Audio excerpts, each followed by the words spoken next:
One of the first tests of NATO's ability to forge stronger, more capable partners will be resolute support. NATO's post-2014 train, advise, and assist mission with the people of Afghanistan. And today we discussed our coordinated efforts to wind down our combat presence in Afghanistan while continuing our commitment to combating terrorism and preserving the gains made by the people of Afghanistan.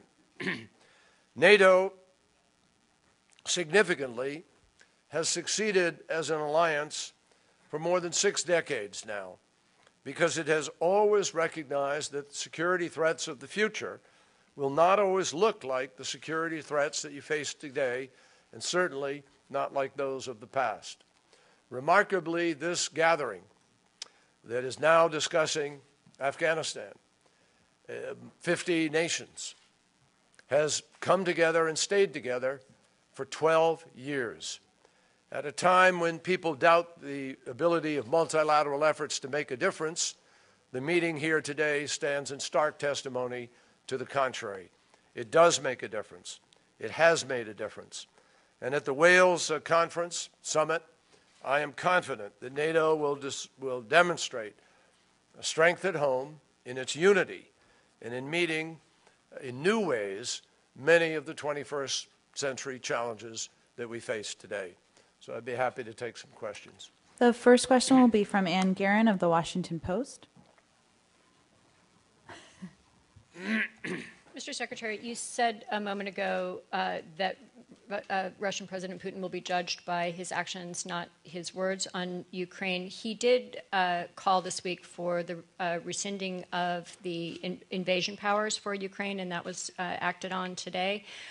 Is that enough, in your view, to at least start the conversation about what the West might do in response, specifically not taking the sectoral sanctions step? Is there anything really practical that you want to see Putin do in the next couple of days before the EU meets on Friday to continue that conversation? The things you outlined are much more long-term. What do you want to see him do in the next 36 hours that would change that conversation on Friday?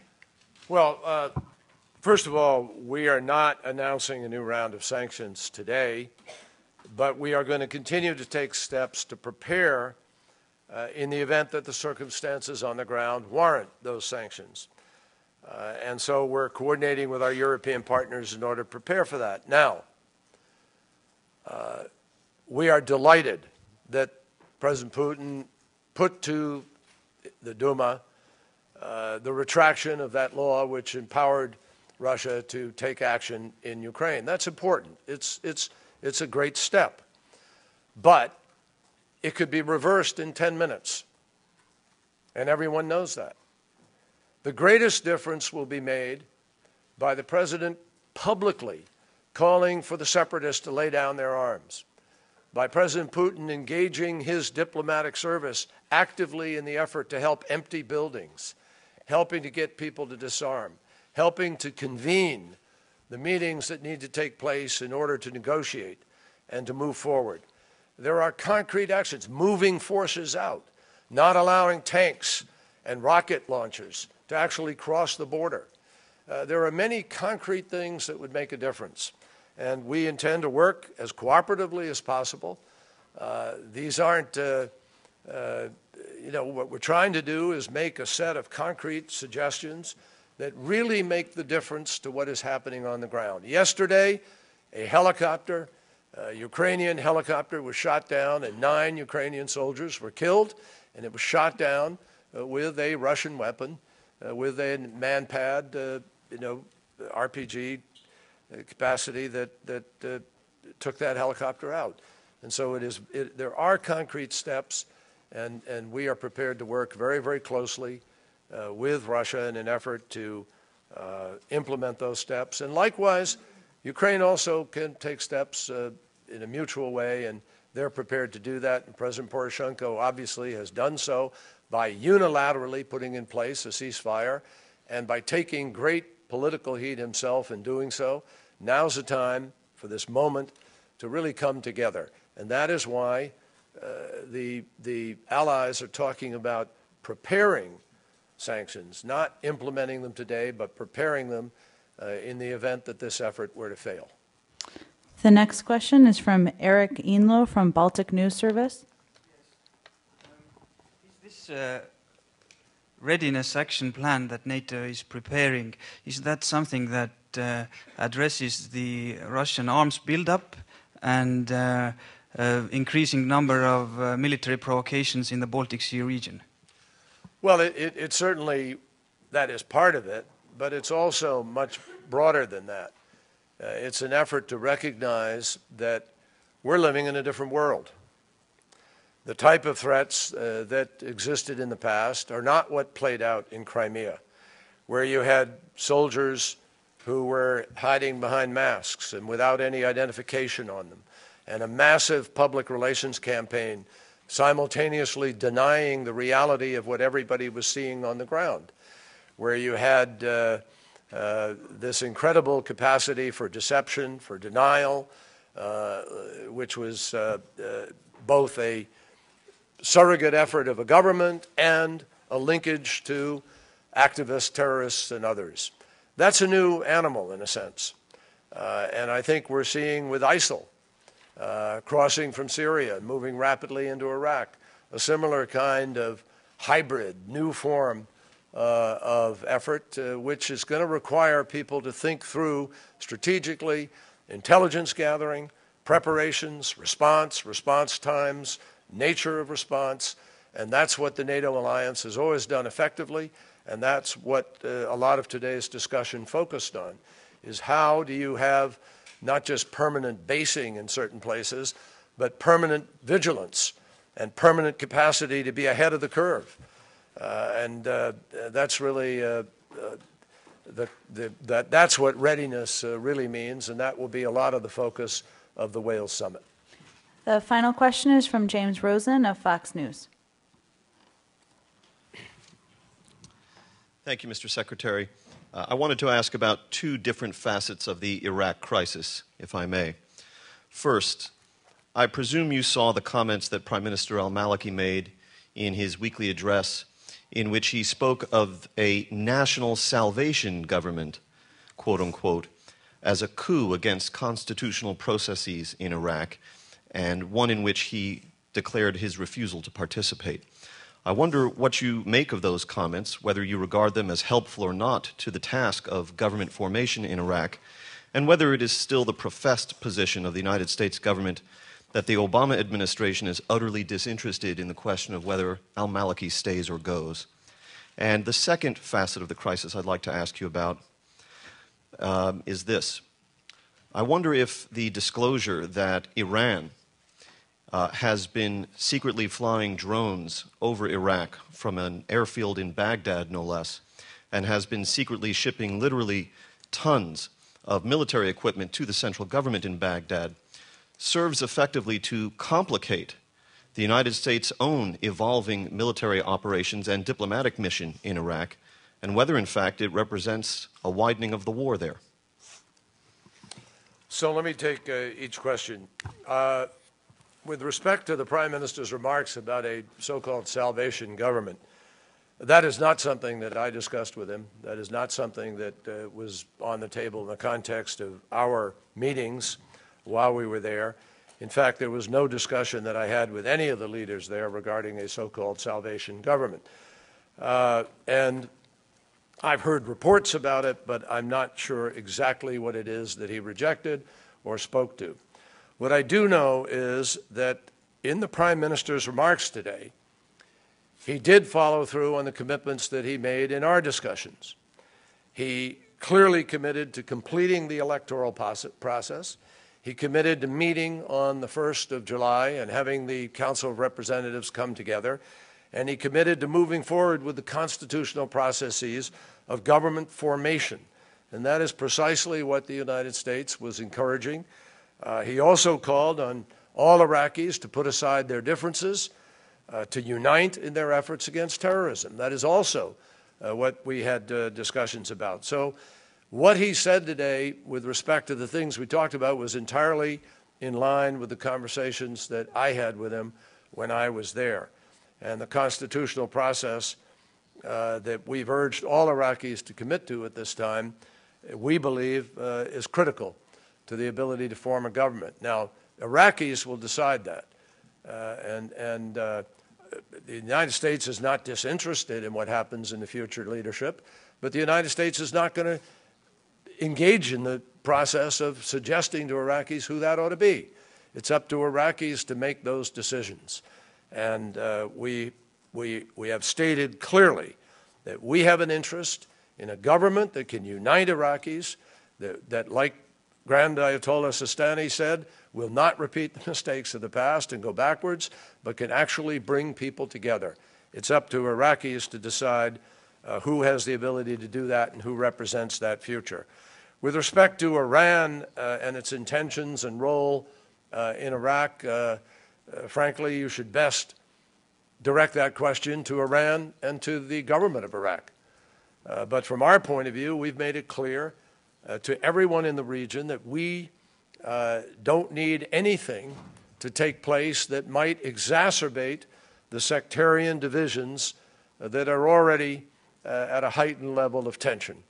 And so it's very important that nothing take place that contributes to the extremism or could act as a flashpoint with respect to the sectarian divide. Has the war been widened? Well, widened from what? Widened from 5 minutes ago, an hour ago, yesterday? It's been widened, obviously, in the last days with the reports of IRGC personnel, of some people from Iran being engaged in Iraq, with perhaps even some Syrian activities therein. That's one of the reasons why government formation is so urgent, so that the leaders of Iraq can begin to make decisions necessary to protect Iraq without outside forces moving to fill a vacuum. And again, President Obama is very, very clear that our priority is that government formation, and we're going to take every step we can over the next days. We had conversations about it here. There are people here who will be encouraging that to take place. I know William Hague, the Foreign Secretary of Great Britain, will be traveling there. He will be having conversations. This is a multiple allied interest in having a unity government that can move Iraq to the future and pull it back from this precipice. And all of us remain hopeful that in the next days that can happen. Thank you. Thank you, everyone. Thank you. I'm sorry. Thanks. I'm sorry. We have to go catch much. a train. Thank you, everyone. I'm sorry. I have a travel problem. I'm sorry.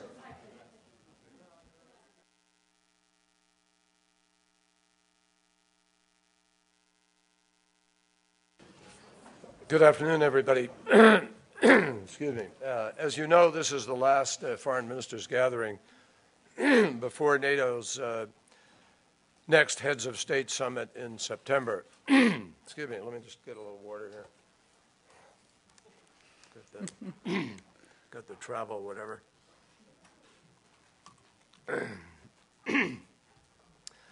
So today we had a chance to take stock of the strong measures that have been taken in order to provide reassurance to our Eastern allies on the land, on sea and air, and we've taken measures that demonstrate that our Article 5 commitment is absolutely rock solid. We also affirmed NATO's open door policy, as well as the vital importance of having strong, capable partners.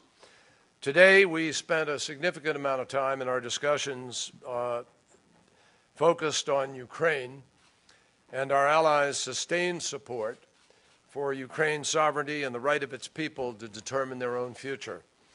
The Ukrainian government has recently taken a series of important steps to forge a more inclusive society for all Ukrainians, no matter what language they speak or what region of the country they live in or what their ethnic background may be. And after a free and fair election, the Ukrainian people celebrated a peaceful transfer of power earlier this month and are now implementing a ceasefire and a peace plan which offers constitutional reform, broad decentralization of power, and local autonomy to Ukraine's regions and communities. The United States commends the Ukrainian government for reaching out to separatists and to the Russian government. And now we believe it is critical for President Putin to prove by his actions, not just his words, that he is indeed fully committed to peace. It is critical for him to stop the flow of weapons and fighters across the border, to call publicly for the separatists to lay down their arms, to pull Russian forces and equipment back, and to help get OSCE hostages released. Until Russia fully makes that kind of commitment to the peace process and to the stability of Ukraine, the United States and Europe are compelled to continue to prepare greater costs, including tough economic sanctions, with the hopes that they will not have to be used. But that is dependent on the choices that Russia and its president make in the next days and weeks. As Secretary General Rasmussen has said, Russia's recent moves in Ukraine served as a wake-up call. As our economies begin to grow again, a strong NATO requires defense spending by all. And President Obama is committed that the United States will do its part, and he has asked Congress for an additional $1 billion for defense spending in Europe. As we head to the Wales summit, every ally spending less than 2% of their GDP needs to dig deeper and make a concrete commitment to do more. And all you have to do is look at a map in order to understand why. Ukraine, Iraq, Syria, all threats to peace and to security, and they surround the region. On the minds of all of us today also is the situation in Iraq. Earlier this week, I traveled to Baghdad and Erbil at the request of President Obama, and while here, I briefed my fellow foreign ministers on the conversations that I had with Iraq leaders. Iraq is obviously facing an extraordinary security challenge and a set of political challenges and choices. The United States is also working to support Iraq in its fight against ISIL.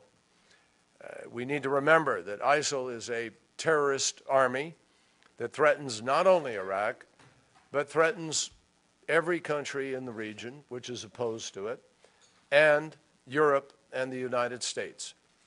Succeeding in this fight is going to require Iraqis to come together, finally, in order to form an inclusive government. And in every meeting with leaders of each of Iraq's main communities, I stress the importance, the urgency of them coming together to do just that. President Obama has also asked me to travel to Saudi Arabia on Friday in order to meet with His Majesty King Abdullah and to discuss regional issues, including the situation in Iraq, and how we can counter the shared threat that is posed by ISIL, as well as to discuss our support for the moderate opposition in Syria.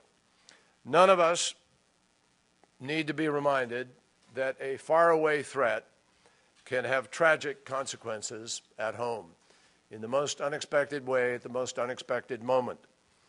Just a few months ago, right here in Brussels, a man who had recently returned from fighting in Syria shot 3 people at a local museum.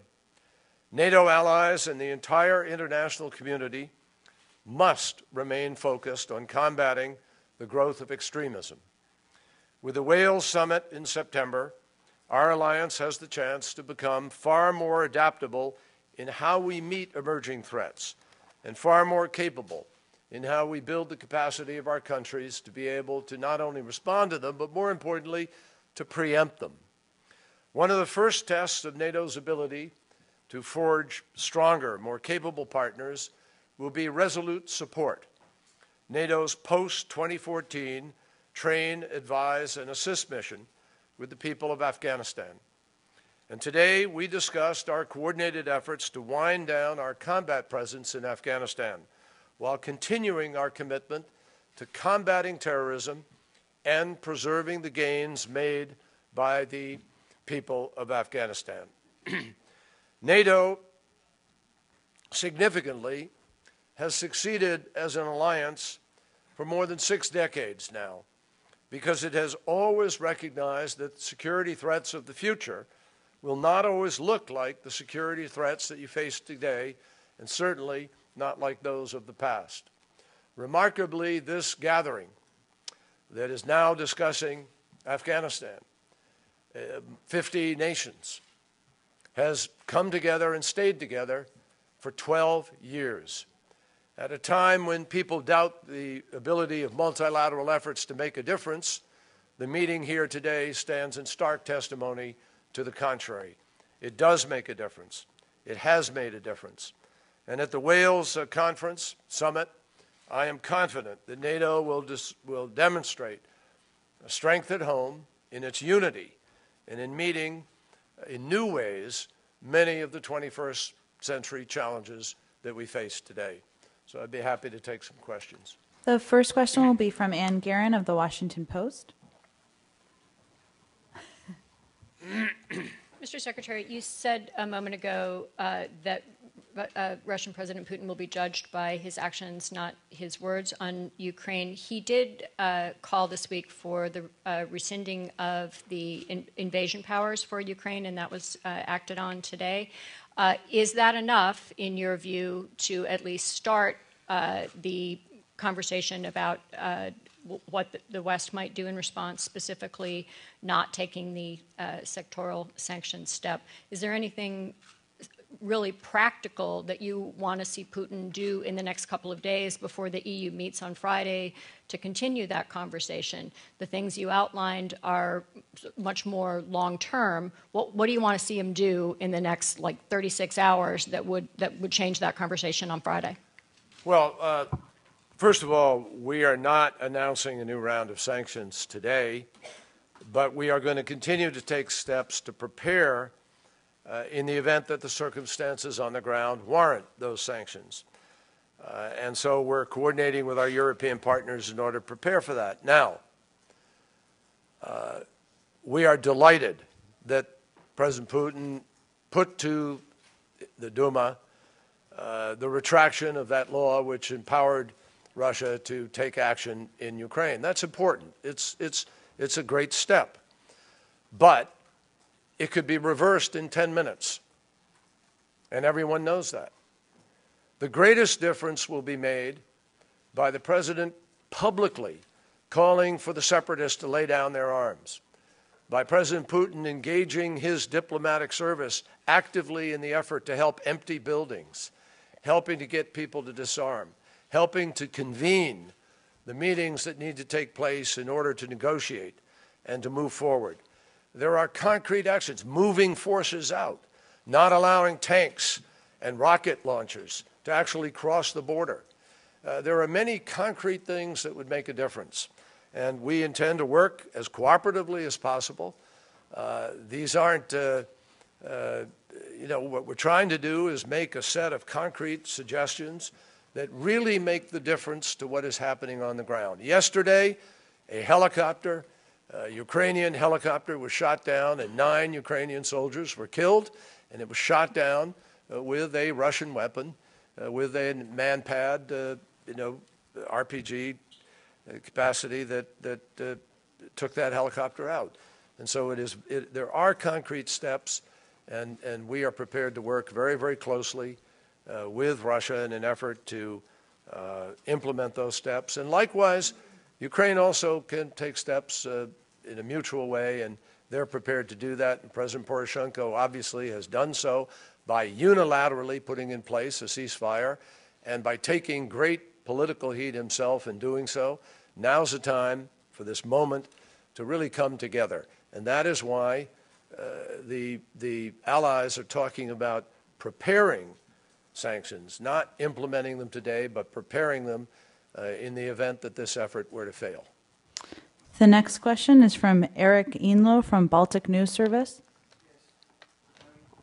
Is this readiness action plan that NATO is preparing, is that something that addresses the Russian arms buildup and increasing number of military provocations in the Baltic Sea region? Well, it certainly, that is part of it, but it's also much broader than that. It's an effort to recognize that we're living in a different world. The type of threats that existed in the past are not what played out in Crimea, where you had soldiers who were hiding behind masks and without any identification on them, and a massive public relations campaign simultaneously denying the reality of what everybody was seeing on the ground, where you had this incredible capacity for deception, for denial, which was both a surrogate effort of a government and a linkage to activists, terrorists, and others. That's a new animal, in a sense.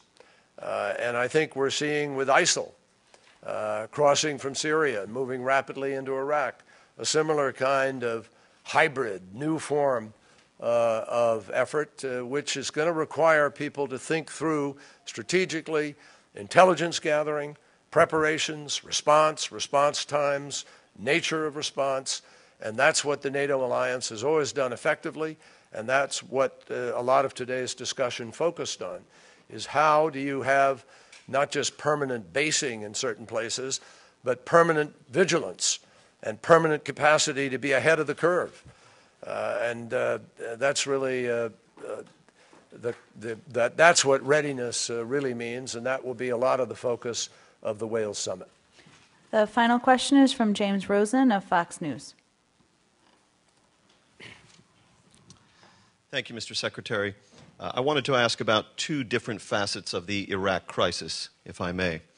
First, I presume you saw the comments that Prime Minister al-Maliki made in his weekly address, in which he spoke of a national salvation government, quote unquote, as a coup against constitutional processes in Iraq, and one in which he declared his refusal to participate.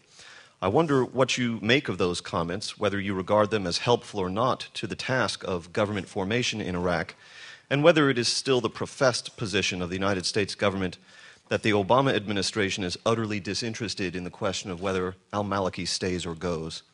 And the second facet of the crisis I'd like to ask you about is this.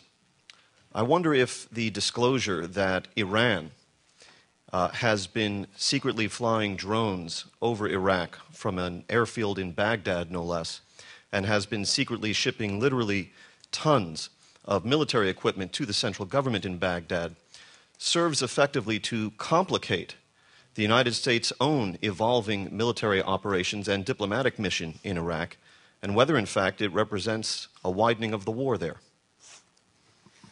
So let me take each question. With respect to the Prime Minister's remarks about a so-called salvation government, that is not something that I discussed with him. That is not something that was on the table in the context of our meetings while we were there. In fact, there was no discussion that I had with any of the leaders there regarding a so-called salvation government. And I've heard reports about it, but I'm not sure exactly what it is that he rejected or spoke to. What I do know is that in the Prime Minister's remarks today, he did follow through on the commitments that he made in our discussions. He clearly committed to completing the electoral process. He committed to meeting on the 1st of July and having the Council of Representatives come together. And he committed to moving forward with the constitutional processes of government formation. And that is precisely what the United States was encouraging. He also called on all Iraqis to put aside their differences, to unite in their efforts against terrorism. That is also what we had discussions about. So what he said today with respect to the things we talked about was entirely in line with the conversations that I had with him when I was there. And the constitutional process that we've urged all Iraqis to commit to at this time, we believe is critical to the ability to form a government. Now, Iraqis will decide that. The United States is not disinterested in what happens in the future leadership, but the United States is not going to engage in the process of suggesting to Iraqis who that ought to be. It's up to Iraqis to make those decisions. And we we have stated clearly that we have an interest in a government that can unite Iraqis, that like Grand Ayatollah Sistani said, will not repeat the mistakes of the past and go backwards, but can actually bring people together.